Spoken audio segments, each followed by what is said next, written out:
Et voilà.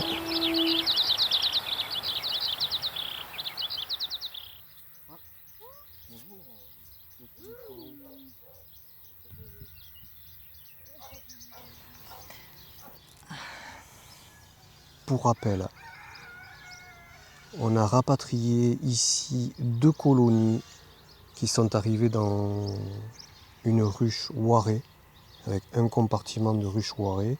Donc c'est une ruche beaucoup plus petite que celle qu'on trouve communément et qu'on appelle la ruche d'Adam.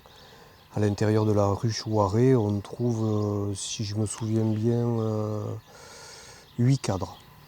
Alors la problématique qu'on a nous, c'est qu'on fabrique nos ruches. Elles sont hexagonales et elles ont 4 cadres entiers et sur les extrémités, sur les bords, 2 mini-cadres. Donc ce qu'on a dû faire, effectivement, c'est une grosse manœuvre, c'est-à-dire qu'on découpe les cadres de la ruche Ouaré et on les adapte dans nos tout petits cadres pour les insérer dans nos ruches. Le soir même de la réception des ruches, on n'a pas pu faire la manœuvre, on a attendu le lendemain parce qu'on savait qu'il allait faire beau, mais même là, on ne peut pas dire qu'il a fait bien chaud. Je sais pas si on va faire ça demain. Hein. Ah bah là, il fait froid. La philosophie quand même pour moi d'un apiculteur, d'un berger d'abeilles, vous appellerez ça comme vous voulez, mais c'est de maintenir en vie sa colonie. Au démarrage, avec ces conditions-là, on a estimé qu'il fallait les nourrir. Donc on a apporté dans l'abreuvoir du haut du sirop de nourrissement et directement sur les cadres, dans l'espace intercadre, de la pâte protéinée. C'est pas facile hein, de se mettre dans la tête de toi et toi de moi. Pourquoi on va ouvrir aujourd'hui? En fait, on va ouvrir pour se rendre compte de l'état de la colonie. Et ce qu'on a fait, ça a tenu, les cadres, je veux dire, est-ce que voilà, ça ne s'est pas affaissé? Est-ce que la population s'est développée? Et tout ça va mener à une prise de décision. Est-ce qu'on nourrit encore ou est-ce qu'on arrête là, quoi? Est-ce qu'elles en ont eu assez et elles peuvent maintenant se... Déjà, qu'est-ce qu'elles en ont fait? Est-ce qu'elles ont tout consommé ou pas? Okay. Donc là, pour faire durer un petit peu le suspense encore, est-ce que tu peux parler des signes extérieurs? C'est-à-dire, il n'y a pas besoin d'ouvrir, on n'a même pas besoin de notre trappe derrière, juste à l'entrée de la ruche. Quels sont les signes de la bonne santé de la colonie? C'est vraiment la philosophie qu'on souhaite développer dans notre apiculture, c'est de se référer aux signes extérieurs de l'activité des abeilles pour se dire, là j'ai une colonie qui est en forme ou pas. On attend d'une colonie, une fois qu'on les a installées dans les ruches, les voir ramener, alors le nectar on ne le voit pas, mais au moins du pollen. Quand on voit les butineuses rentrer avec des pelotes de pollen aux pattes, ça veut dire que la reine a recommencé à pondre. Parce qu'effectivement, on l'a changé d'environnement, de ruche et tout ça, ça met un petit temps d'arrêt à tout ça, le temps que la colonie se réorganise. Et là, effectivement, le fait de voir nos abeilles rentrer avec des pelotes de pollen, on peut se dire, de toutes les couleurs en plus, ouais. On peut se dire, c'est bon, c'est gagné, la reine a recommencé à pondre. Il y a aussi le son, ce qu'on entend. Le son, ouais, on utilise en fait tous nos sens pour essayer d'établir un diagnostic de la ruche, hein, puisqu'on n'ouvre pas. Donc ouvrir la ruche, c'est facile, vous prenez les cadres et vous lisez ce qu'il y a. Là, on a des cadres, des cellules qui sont remplies de nectar, là, on a du couvert, voilà, et on remet, nous, ce qu'on ne veut pas, justement, hein, parce que ça fait échapper la chaleur de la ruche, donc on se réfère uniquement aux signes extérieurs, donc les butineuses qui rentrent avec le pollen, le son, hein, moi je colle mon oreille aux trappes d'aération pour écouter la vibration de la colonie. Ça peut paraître étonnant, mais quand on en a un peu l'habitude, on reconnaît une colonie qui est en forme ou pas à la vibration qu'elle émet. L'odorat, c'est par les trappes d'aération, c'est important parce qu'on a ces notes miel et de propolis qui sont importantes pour savoir à quel moment on se situe. Du coup, les fameuses trappes que toi tu mets sur les ruches que tu fabriques, Voilà. elles apportent un complément d'information qu'on n'a pas si on n'a pas les trappes. Voilà, et donc ouais, effectivement, l'information visuelle qui se fait par les trappes arrière, donc où est-ce qu'on peut lire comme si on sortait quasiment un cadre de la ruche. On s'aperçoit qu'on a les butineuses qui ont réadapté leur environnement, qui ont consolidé les cadres qu'on avait mis mais qui ne tenaient pas très bien. On s'aperçoit que certaines cellules sont remplies de nectar, mais le nectar il n'est pas tout à fait mature, donc elles n'ont pas obturé la cellule. Il y a d'autres cellules où est-ce qu'il y a un œuf, une larve. Voilà, et là, ça vient checker le truc pour nous dire effectivement ta colonie est en train de reprendre de la vigueur. Voilà, et t'as pas besoin d'ouvrir du tout. Exactement. Du tout. Exactement. Du tout. Exactement. On a ouvert pour revoir s'il fallait remettre du sirop, s'il fallait remettre de la pâte protéinée. Comment on ouvre une ruche, selon toi? On retire le toit et on a accès directement à l'endroit où se trouve l'abreuvoir. Et là, on se rend compte directement si les abeilles ont absorbé le sirop qu'on leur avait mis à disposition ou pas. Et donc par la suite, quand on a fait cette observation au niveau du nourrisseur, c'est-à-dire qu'on descend dans l'étage principal pour se rendre compte de l'état des rayons. Est-ce qu'elles ont mangé la pâte protéinée qu'on leur avait mis? Et si c'est le cas, effectivement, faire un état des lieux de la population pour voir comment elle a grossi et forcément quand on a un peu l'habitude, se dire à ce moment-là de la saison, est-ce que ma colonie est en adéquation avec la date ou pas dans son épanouissement. Avec la combinaison complète pour pas se faire piquer au cas où on les embête, mais sans l'enfumoir. Il faut s'enlever en premier lieu cette appréhension de l'abeille piqueuse. Effectivement, c'est une faculté qu'elle a pour se défendre. Elle est exacerbée dans les cas où vous pratiquez une apiculture intrusive, c'est-à-dire que vous venez régulièrement ouvrir les toits, faire échapper la chaleur. Oui, parce qu'elle nous pique en dernier recours, puisqu'elle meurt après. Bien sûr, bien sûr. Et pour ces manipulations, on a l'habitude de voir dans les vidéos d'apiculture qu'on utilise un enfumoir pour calmer les abeilles. Alors, de la même façon qu'on n'ouvre pas systématiquement une ruche, pour moi on n'utilise pas systématiquement un enfumoir. C'est-à-dire l'enfumoir, quand vous l'utilisez, quand vous balancez de la fumée dans une colonie, pour elle, l'information qui est inscrite viscéralement en elle, c'est fumée égale danger, quoi. Potentiellement, il va y avoir un incendie qui va détruire la colonie.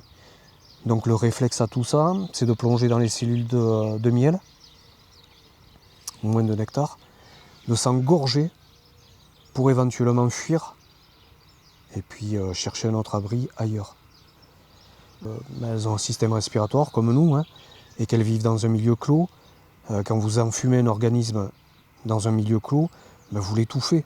Pour moi, c'est pas calmer les abeilles, en fait, c'est les intoxiquer. Oui, c'est utiliser la fumée dans notre propre intérêt. Ça les calme pas, ça les fait se préparer à la fuite, donc on imagine qu'elles doivent stresser à ce moment-là. Et puis ça a le même fonctionnement que nous autres êtres humains, c'est-à-dire que quand vous avalez une substance sucrée, effectivement, là-haut, ça vous détend. Ah oui, d'accord. Voilà, il y a ça en plus, c'est un système nerveux comme nous.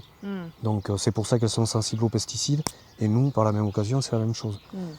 Voilà, là, elles sont vraiment calmées parce que non seulement elles sont intoxiquées par la fumée au niveau respiratoire, mais en plus elles ont ingurgité du miel, et là-haut, ça leur dit zen.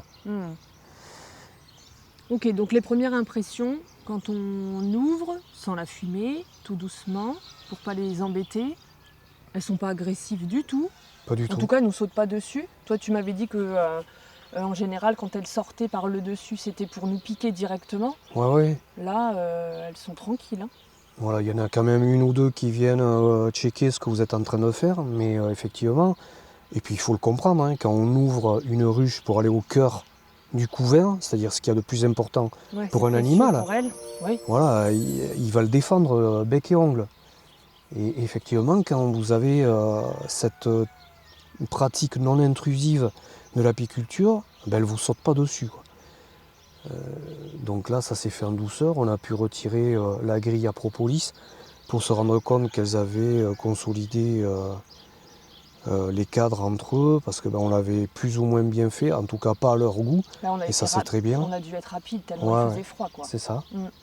Voilà, on s'est rendu compte que ben, il y avait de la ponte, effectivement, il y avait des réserves de pollen, de nectar, et que surtout la population s'était développée, quoi. Mm. Mais Ok. effectivement, les réserves étaient à sec. Si tu devais faire une comparaison avec donc ce qu'on avait constaté le premier jour quand on les a installés. La différence là, c'est que quand on a ouvert, déjà on se retrouve avec une grille à propolis qui est propolisée. Donc on se rend compte que les abeilles gèrent le flux de la ventilation comme elles le souhaitent. Que du coup, tu peux aussi parler un petit peu du cycle de vie d'une abeille. Donc la reine pond dans chaque cellule un œuf, voilà, qui va être nourri par les nourricières à la gelée royale pendant 3 jours. Ça, c'est tous les œufs. Pendant 3 jours, gelée royale. Et à partir du 4e jour, celles qui sont consacrées à devenir des ouvrières seront nourries avec du miel et du pollen mélangé, ce qu'on appelle le pain d'abeille. Ça va donner une larve, dodu, qui va tourner dans sa cellule et ingurgiter tout ce qu'on lui donne. Et une fois qu'on lui a mis les provisions nécessaires, les ouvrières sur le dessus vont operculer la cellule pour laisser opérer la magie, en fait. C'est-à-dire que cette larve va se développer et tout d'un coup va devenir une bouillie pour devenir une nymphe, c'est-à-dire un stade précoce du futur adulte, en fait. Donc l'abeille va se développer dans l'obscurité, dans le mystère de sa cellule, et puis à un moment donné, au bout des 21 jours, va manger son opercule pour pouvoir s'en extraire, quoi. Et va rejoindre ses consoeurs pour devenir nettoyeuse, nourricière et ainsi de suite. Elle va passer par toutes les étapes, tous les corps de métier qu'on a dans la ruche. On vous embête pas trop? Oh si. Pardon. Non, mais fais pas attention. Oh, Hein. pardon, j'arrête. Oh là là, Non, mais... ne gronde pas. Hein. Je me demande si c'est pas un peu trop... Si c'est bien cadré, je pense. Alors, est-ce que tu penses que leurs réserves sont suffisantes? Qu'est-ce que tu as pu observer comme ça quand on a ouvert, qui peut nous rassurer sur le fait qu'elles sont elles sont en bon chemin vers... Hein? Alors, effectivement, pour le coup, dans l'apiculture qu'on pratique nous, on ne pourra pas se rendre compte, comme dans l'apiculture conventionnelle, en regardant les cadres, quelles sont les réserves de miel à l'intérieur de la ruche. Okay. Donc il faut juger par l'activité des abeilles où est-ce qu'on en est. Donc là, on vient d'apporter un pain protéiné, du sirop de nourrissement.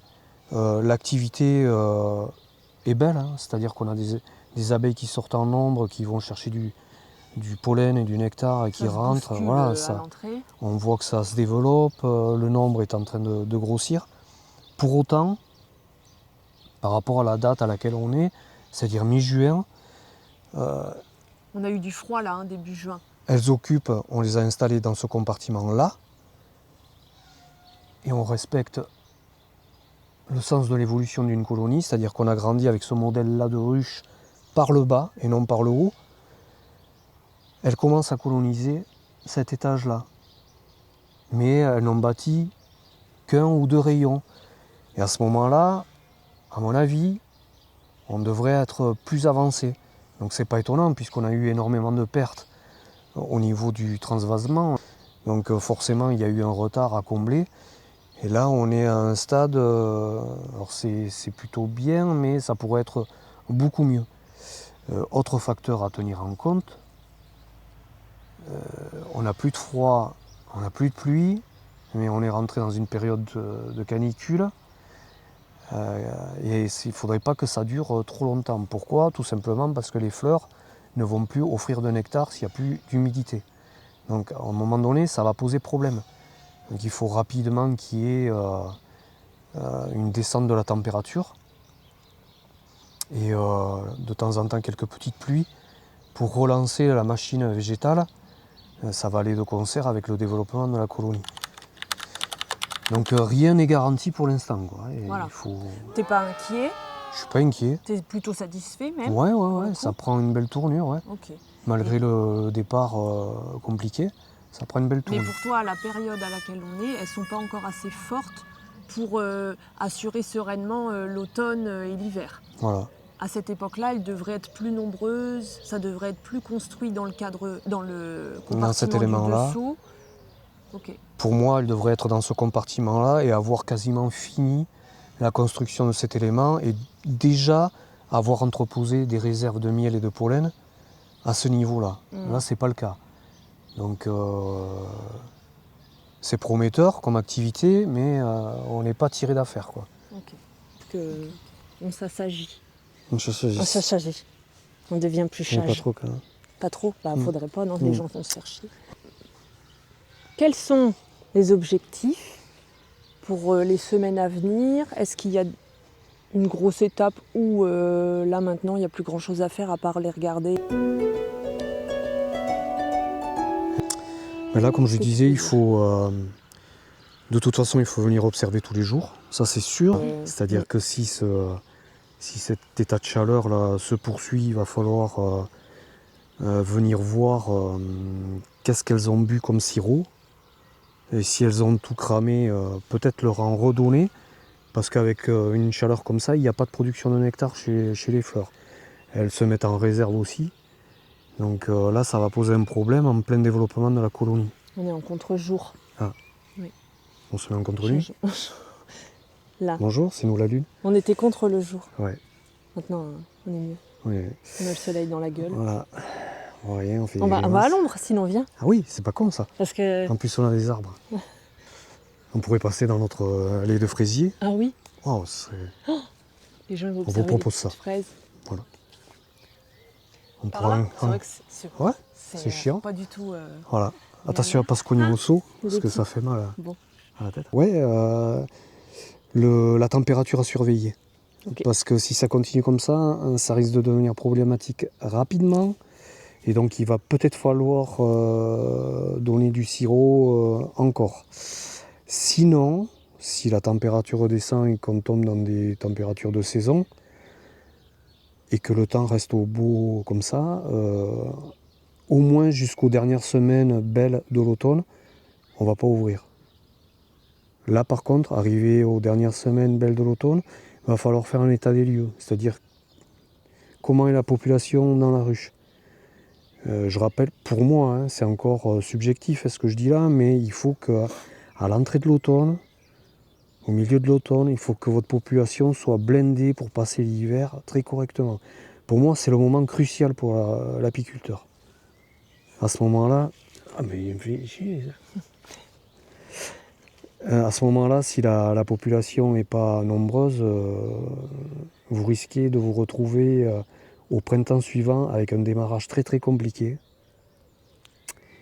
et de gros problèmes. Attention. Bon. D'accord. Est-ce qu'il y a quand même une petite récolte de miel pour le printemps prochain? Non, pas du tout. Aucun rapport. Alors là, c'est pareil. Il y a les adeptes du prélèvement du miel de printemps et puis après du miel d'automne. Et puis il y a les adeptes de la récolte du miel de printemps ou du miel d'automne. Et puis il y a les adeptes comme nous, on fait vivre notre colonie. Et éventuellement de temps en temps, si on a une belle saison, on va prélever un élément et puis voilà quoi, pour en avoir un petit peu. Mais je vous conseille là aussi d'être très très raisonnable parce que les abeilles ne travaillent pas pour nous. C'est-à-dire que tout le miel qu'elles récoltent, c'est pas du miel en trop. C'est du miel avec lequel elles vont passer tout l'hiver. Et l'hiver, il est long. Donc si c'est pour leur enlever le miel et l'échanger contre un substitut, un pseudo, je sais pas quoi, qui va de toute façon, indéniablement, les rendre pas aussi bien que si elles avaient consommé du miel, je vois pas l'intérêt, quoi, franchement. Donc voilà, il faut avoir cette idée d'équité en tête quand on travaille avec les abeilles, de se dire, oui, effectivement, je peux prélever un peu de miel, mais le gros du gros, c'est pour elles, quoi. C'est une bonne conclusion. Le gros du gros, c'est pour elles.